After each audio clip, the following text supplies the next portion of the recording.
Indie Cafe, the show where we promote various indie games, indie projects. We're all about helping the indie community grow and all that stuff. We try and do this Wednesday for Friday at 2 p.m. Arizona time at twitch.tv/here. So feel free to pop by sometime, talk about your game, promote it, plug it. And today is episode 10 of the podcast, and we have a developer of a cool visual novel. Would you like to introduce yourself?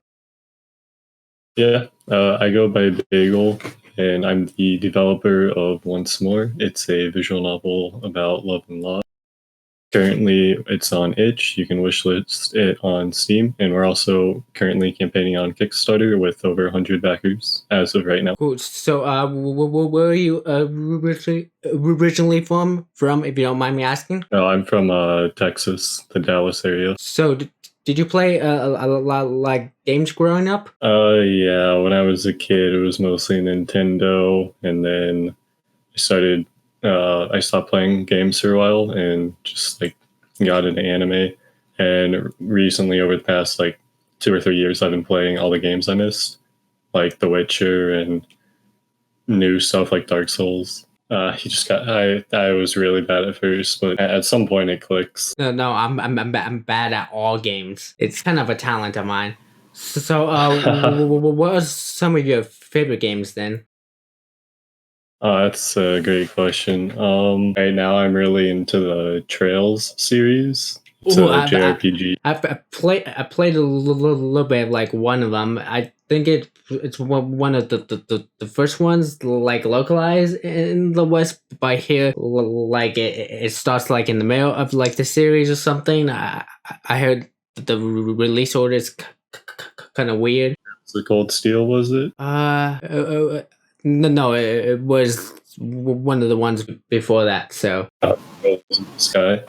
Yeah, that one I think. Yeah, that one's really good. I really like it. That's the start of the series, and it just gets better from there.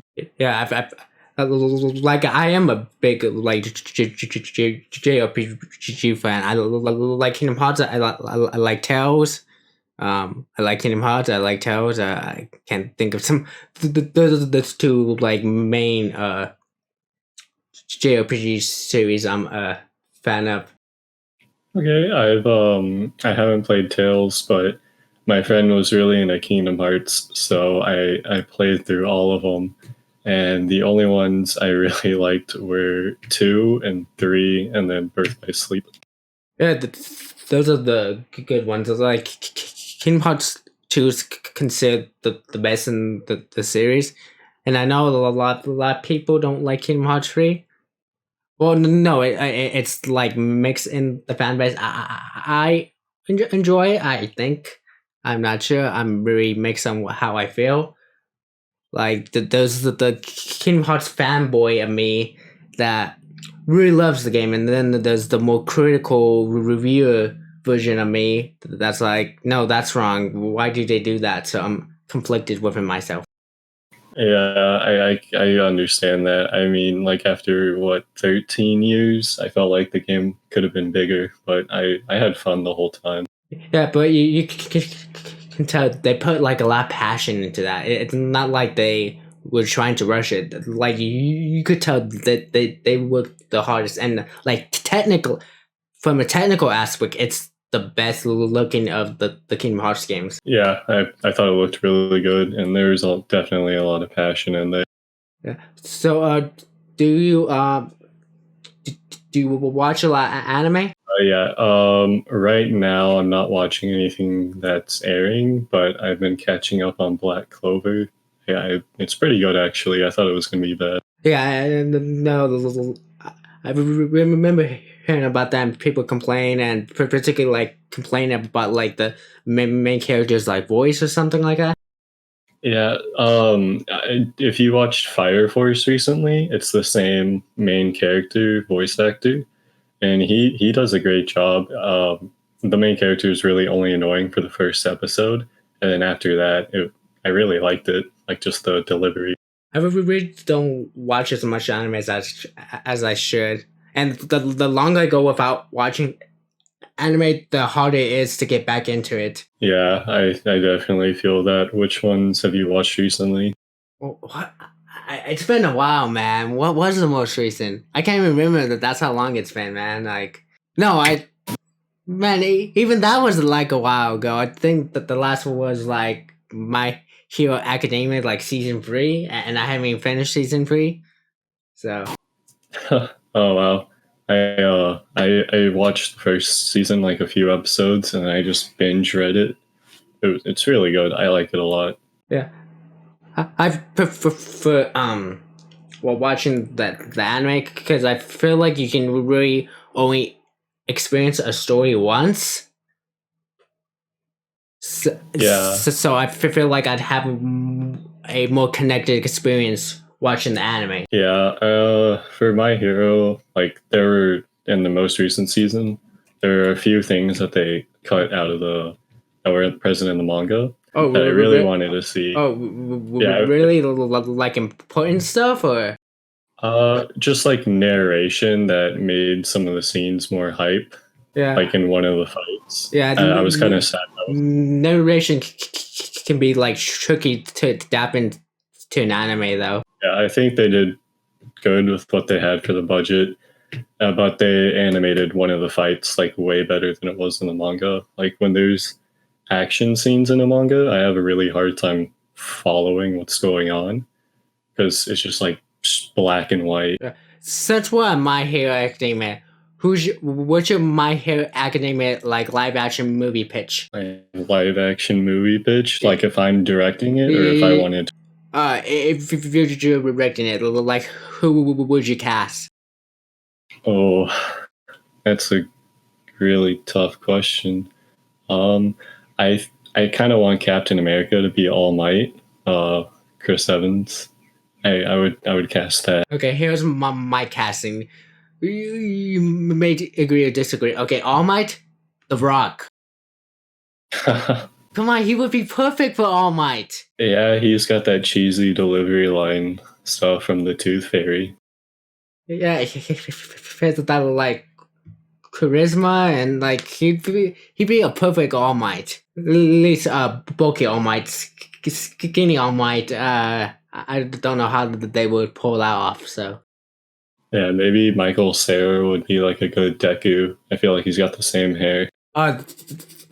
My pick, and it's not a great pick because Deku's hard to come up with pick. But one actor I wouldn't mind would be Ryan Potter. Do you know who that is? I've heard of him. I'll look him up real quick.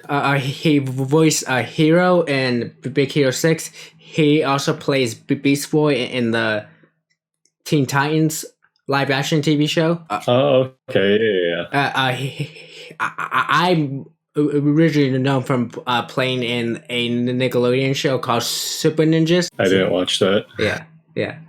Don't worry, not a lot of people. It was okay. It's a cheesy action Nickelodeon show, you know. It was what it was, but yeah, those are my picks. So I'd have to think about that some more. but I haven't. so how did you actually like get into like anime? What was like your first like anime you watched?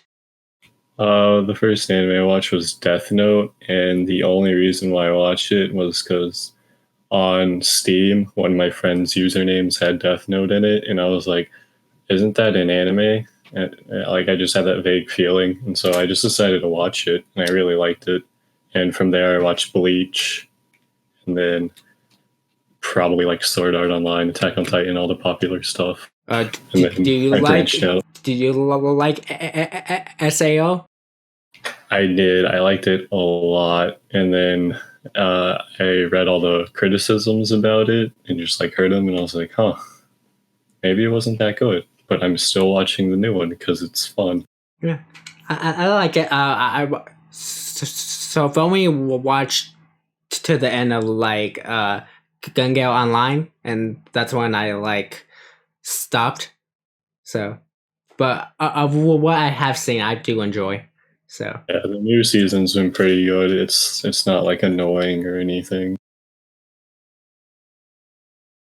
So to drift from like anime to like visual novels, how did you get into like visual novels? What was the first visual novel you played? Like a lot of people who started reading visual novels, the first one I read was Katawa Shoujo. It's the one about all the like disabled school, and I really liked it, and I wanted to I read have more not heard of stuff. this one. What's it called? Katawa Shoujo.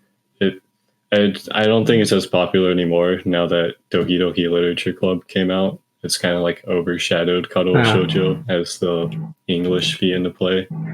But from there, I just sort of branched off to what was popular and what was translated at the time, like Rizaya, Sharon no Kuni. So, do you have a favorite visual novel currently, or no? That's a really tough one.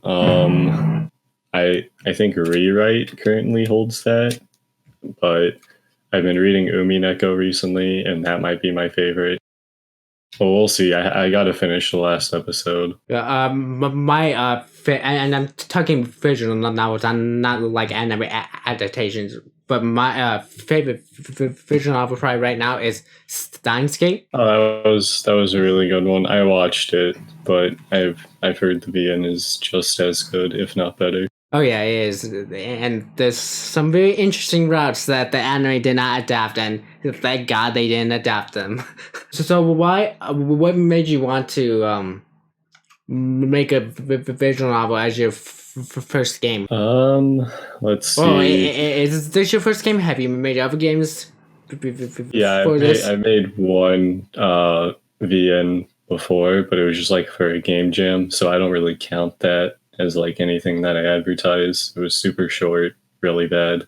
But this one is the first one I've been taking seriously, and I just had like this feeling that I wanted to make a game, and I thought visual novels would be the easiest to make from like a programming and like from that aspect. And so I just slowly started like making the opening song, making or like just commissioning people to make soundtracks and art. And the more progress I was made there, the more like I felt that I could keep it up. And I've just been steadily building progress and making sure that everything stays on track since then. And how long has this game been in development? Technically since 2018, but it hasn't had like a consistently steady set of progress since about last summer. Okay. So when it comes to your development, what engines and like tools do you use? I'm using RenP. It's a pretty common Yeah. like VN engine. Okay, so you've heard of it. Yeah. I've played a few indie visual novels. So Sweet. I was gonna use Tyranno Builder, but there's like a save bug. I've also heard of that one. Yeah, apparently there's a bug where like your saves get deleted, and Oof. that would really tick me off. So I decided not use it. And then there's Visual Novel Maker, which I haven't heard like positive things about. Like I've heard it's okay. So I stuck with RenP because on their website they have like this archive of a bunch of links where people have already coded stuff that you can use. And so it's not exactly open source, but there's a lot of stuff you can adapt to make what I want to build. If you're making visual novels, RenPy is probably the best direction to go. And they're just making something like super flashy of fancy. But oh yeah, I keep calling it RenP because that's what I thought it was, but I need to start calling it RenPy. Yeah, I call it RenPy. I don't know if it's RenP, but no, it's definitely RenPy.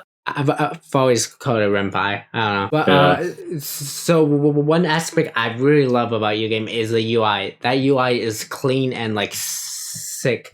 What was the like process of like figuring out that UI and getting it like nailed down? I reached out to this person called Realis who designed it, and for the most part, my thought process, because I didn't get to go through and design it, but I basically wanted something that had a book feel, and I also wanted like a little area for the character portraits, so that way if they weren't on the screen, you could still see them. And then I wanted it to be like really minimal, so that way there wasn't a lot of obstruction in front of the background. And the reference that I used for the GUI when trying to build it was Fire Emblem Three Houses, their GUI. I've Ours is really similar. I've not played Fire Emblem. I'm not a fan of the series at all, but the most recent game I did enjoy, so maybe I'll be a fan if the next one is good. But their GUI is just really similar to ours, and so I use that as a huge reference. So another thing I just love about the like game that really made me want to back the game was the story. Oh my god, the story and characters I just like love, man. Like, was it something like inspired that story? Because I feel like it's such like a kind of tragic love story. Like something had to inspire that, right? Oh yeah, definitely. I tried to take like personal experiences and then like twist or exaggerate them a little bit to where they could be like more depressing, which sounds a little weird, but basically I wanted to take something that I went through and then make it easily consumable, like something that you would be able to understand better. And so that was the idea behind Mima and like Oh her my god. passing away. That didn't happen to me, luckily. But I tried to. That was like so depressing, and I like how you develop it. You pretty much made her as like the perfect like soulmate. Yeah, I wanted her to be like this, just perfection. She's just like this like perfect girl, and the main character like loses her. That's like that makes it more tragic, man. Like she's pretty much like the one, and he loses the one.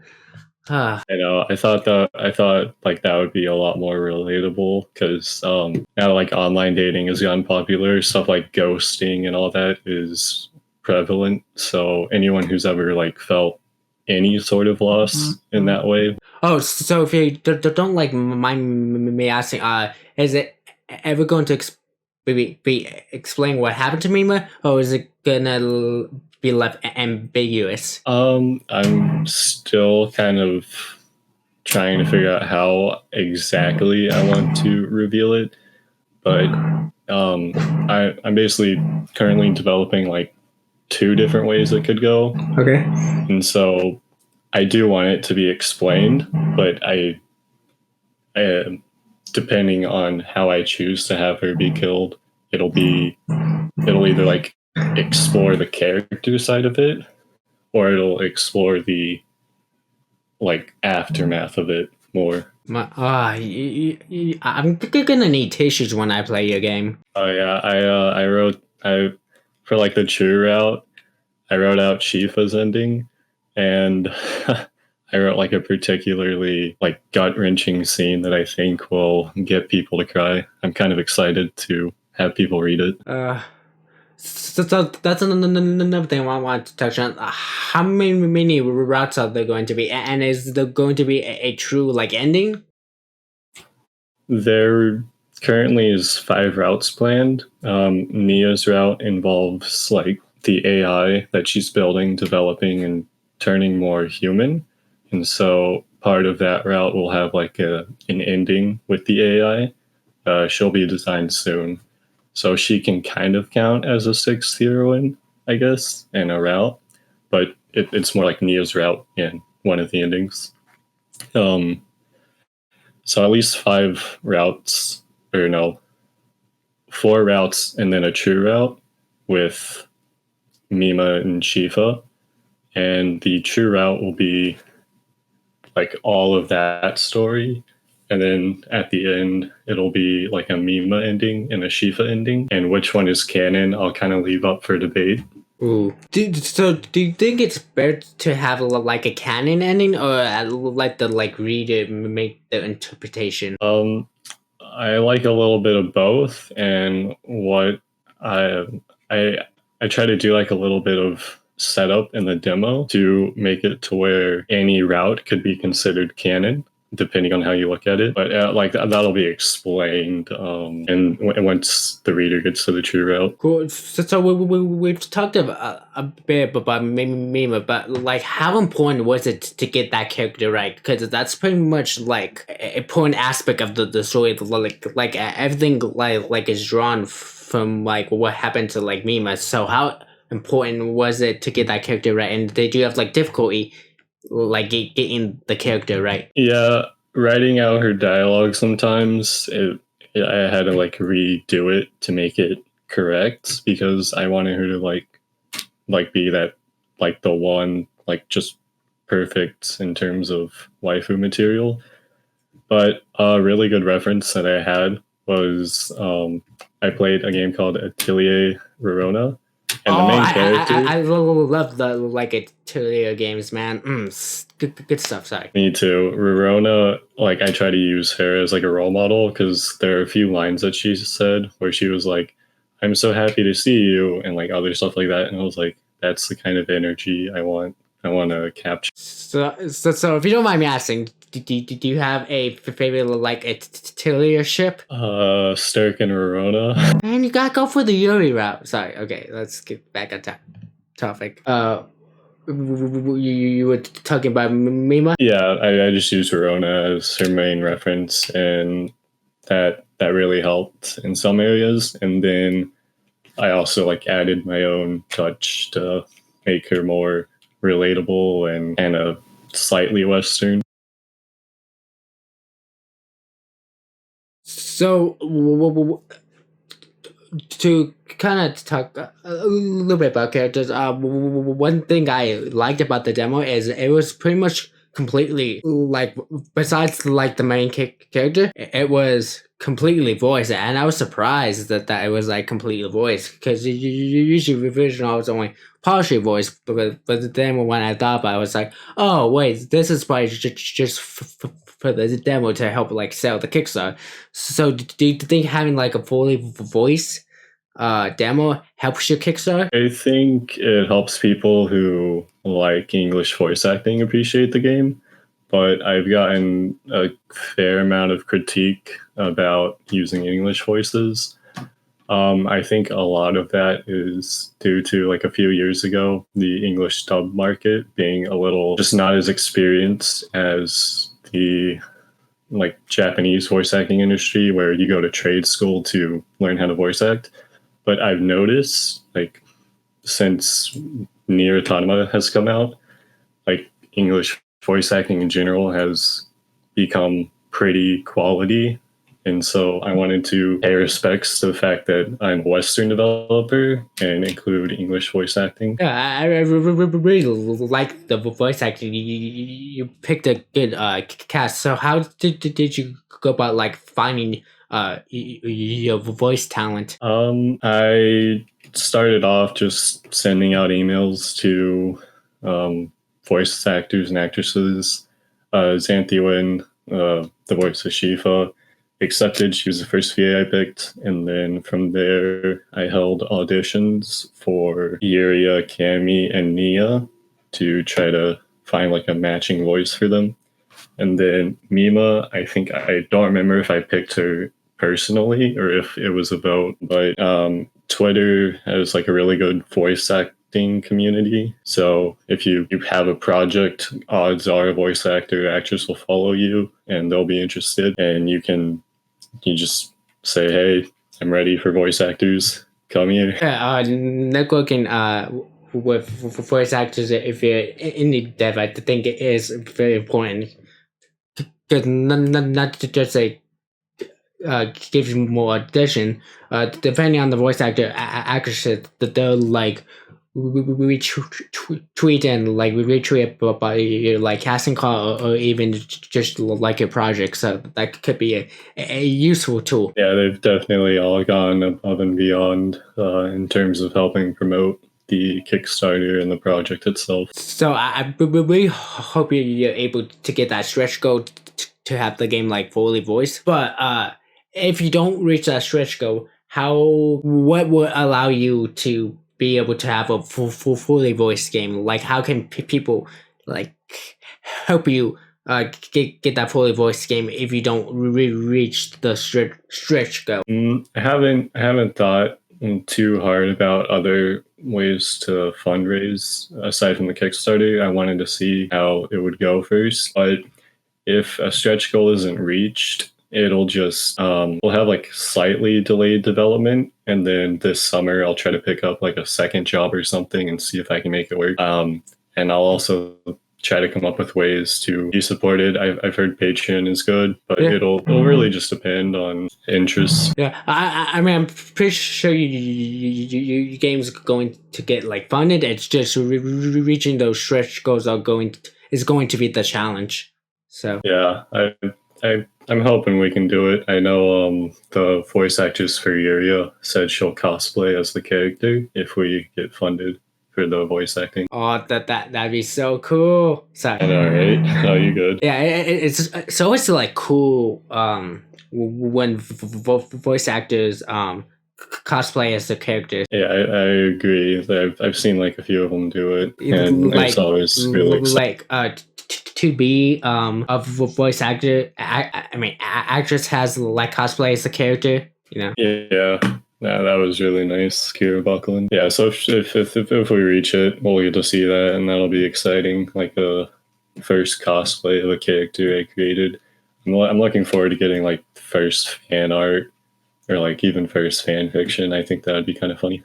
Actually, I could see fan fiction. Hey, I think you have a fair chance of getting fan of fan fiction than I do. But if anyone wants to draw some fan art of me, go ahead and do that. But so how important do you think game marketing is? Marketing has definitely been everything. Before the Kickstarter, I spent about a year just trying to market on Twitter.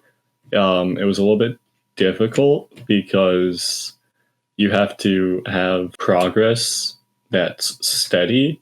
And since I didn't have steady progress for a while, what I did instead was I just didn't market. And then once I had built up enough progress, I just started advertising as if it was in progress.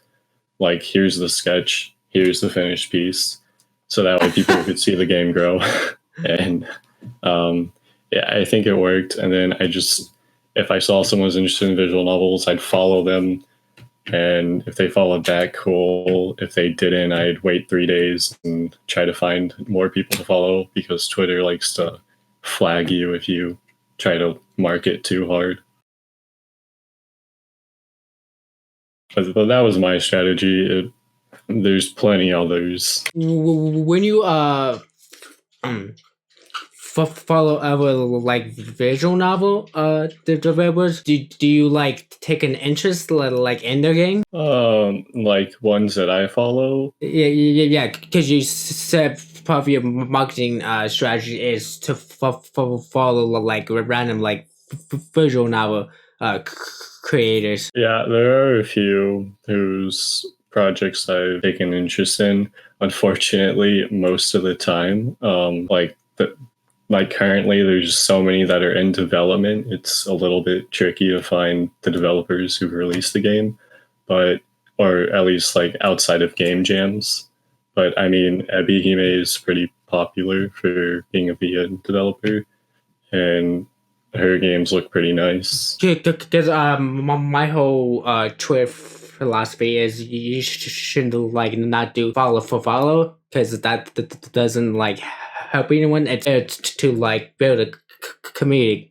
Because if you just like follow for follow, you guys aren't gonna check each other's like content out, and that isn't really going to help anyone. Yeah, I agree. Follow for following just for the sake of it doesn't work. What I do isn't quite follow for follow. It's more like I go through a person's profile and see if they're like active, and if they like VNs, they like tweet about it a lot. So like it's a lot more targeted, and I put a little bit more effort into it than just like hitting follow. Okay. But I've opened up the project Discord for the game to backers. So I'm trying to, it'll be nice to see like the community develop there too. So do you think it's important to manage and have a strong like Discord server? I think so. But like right now I'm not super big. The project only has a demo, so I don't want to try to act like we're some big upcoming company. I want to make the game, have it released, and then I just want to have like a little place where people can stop by and say like, hey, I liked what you did, here's some like feedback, here's what I liked, and as I build the next game I can use, like, just have like the community of people who enjoy it. Oh, really liked it demo. I didn't quite get like all the way through. I think I'm like almost done with it, but I just want to keep playing like more video game. I'm like really looking forward to your visual novel. I think you really are creating a very like unique like story within your game. Yeah, I really appreciate that. A lot of time was spent like planning it out and trying to figure out how to make it better. And I've also been reading a lot of like popular visual novels in my spare time because I like referencing other works, and I try to throw a few of those in there. Like I referenced A Very Hungry Caterpillar at the start, just for fun. And one of the more recent VNs that I've read that has been a pretty good source of inspiration was Baldur's Sky, because I've got a lot of similarities with some of the plot. So I had to kind of revise the direction I was taking just a little bit to where it would stand out. But like I don't want to spoil both.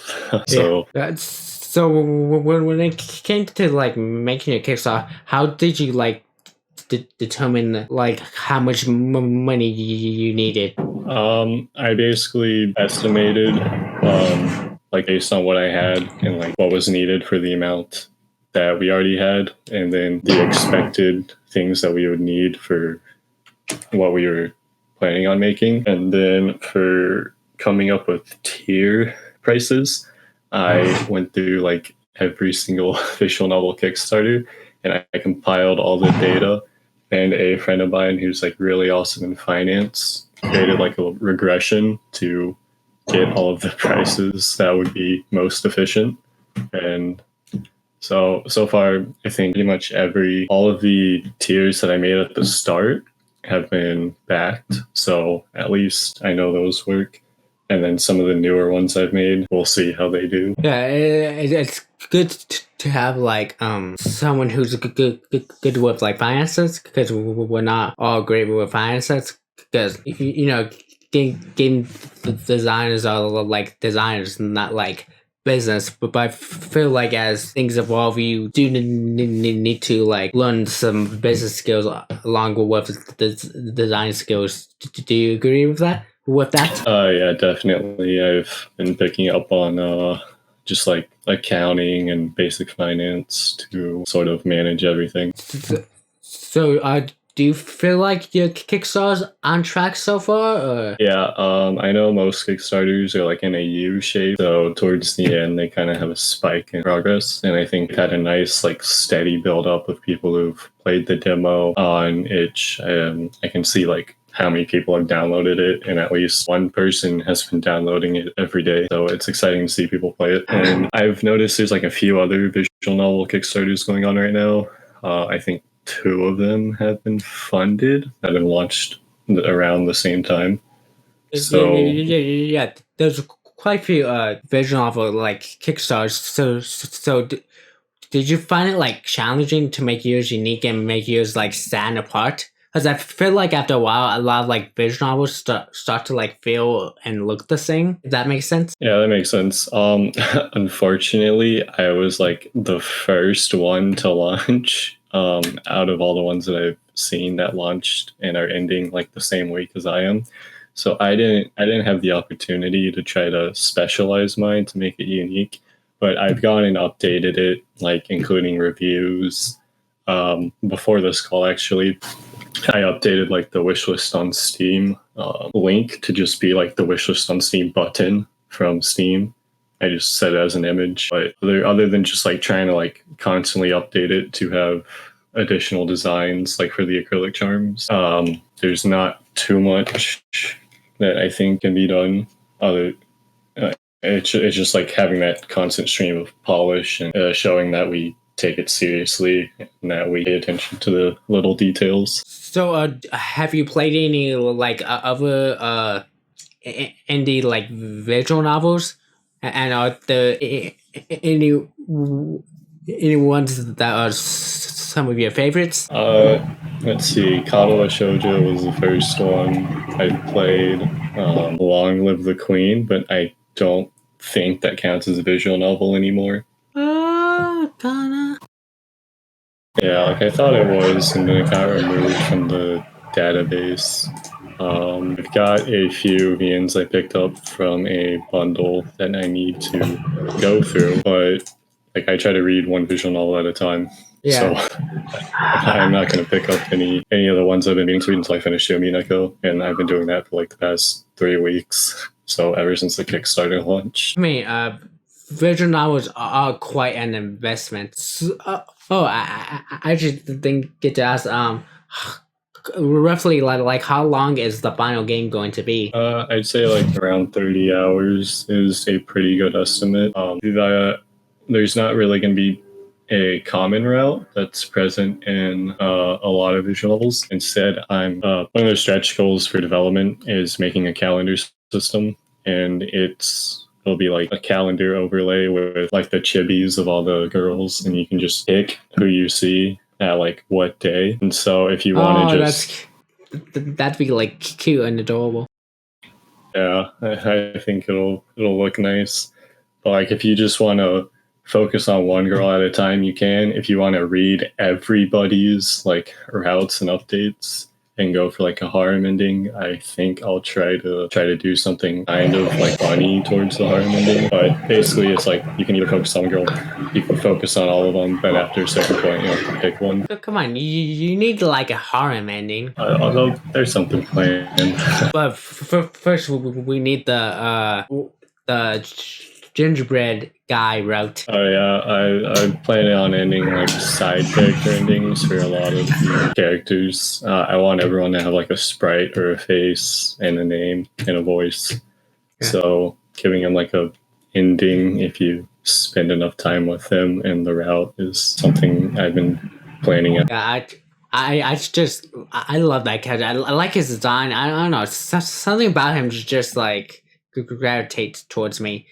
Were you surprised with how many people liked or disliked him? Yeah, originally he was just supposed to be like this fun character I came up with after playing Subahibi. And in that visual novel, there's like a section where a bunch of like stuffed animals are driving a train, like conducting it. I was like, hey, I kind of want to do that too. So I'll make a gingerbread guy with a train hat as the reference and make him in charge of the library. But what was surprising was like how many people really liked the character. I thought he was gonna be funny, and whenever I posted his art, those are like the posts that got the least amount of attention. So I always thought like nobody liked him, but then they play the game, they're like, oh, Boss is the best. When are we getting his route? Oh, I don't know.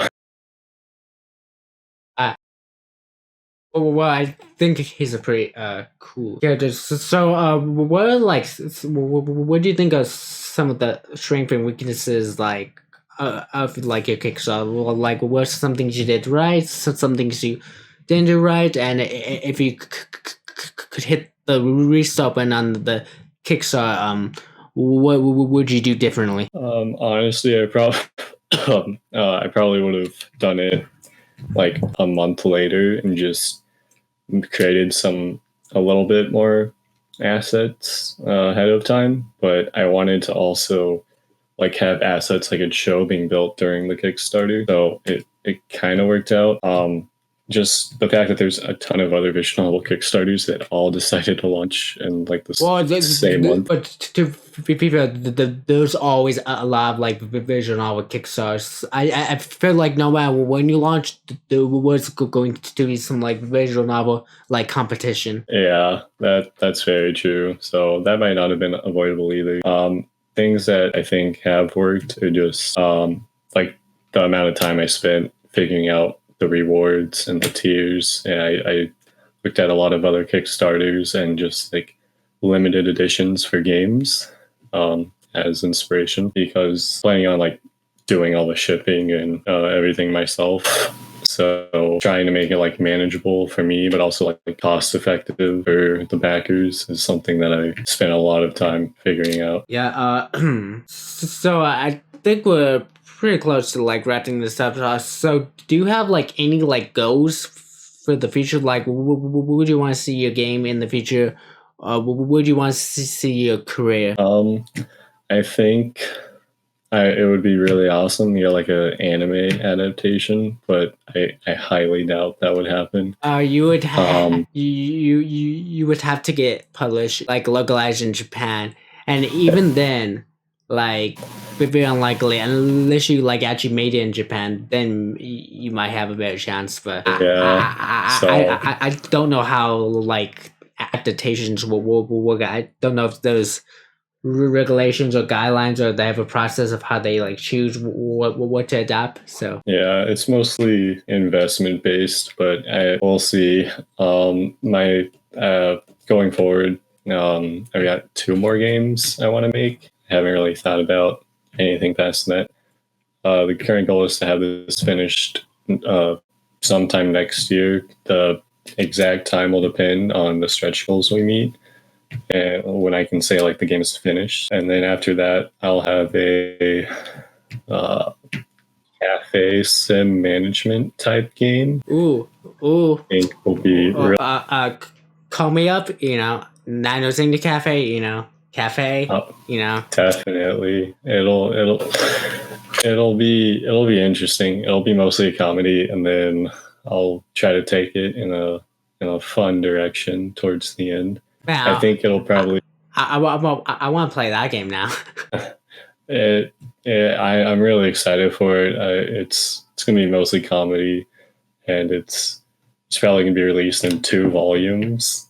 Just because I think the second volume will handle slightly darker content as opposed to like the fun first half.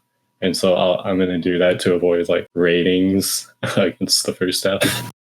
And is it going to have a lot of visual novel like elements in it, or Yeah, it'll be like mostly visual novel, and then there'll be like the cafe sim management gameplay portions. okay, yeah, that one sounds like really cool. But Yeah, you gotta finish the first game first, so yeah. I've only haven't touched the next idea I've had. I just like I have an idea for it. I write it down. Currently, I'm trying to come up with names for all the characters because I'll write it in both Japanese and English, and so that way I'm planning on doing Japanese voice acting for the next project because it'll take place in Japan. Oh yeah. So coming up with names is so hard. I always have trouble coming up with names for like my characters and stuff. Like it's that difficult. So yeah, and then like trying to figure out what kanji their names will have.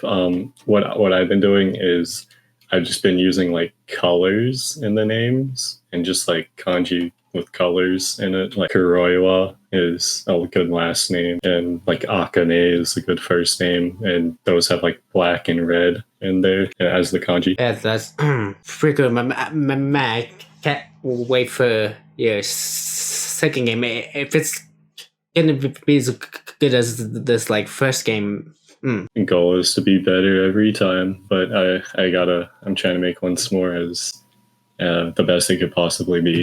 So, do you plan in the span of your career do you only plan to make like visual novel type games, or do you want to actually have games that have like more, I guess, like deep gameplay? The third game I have planned,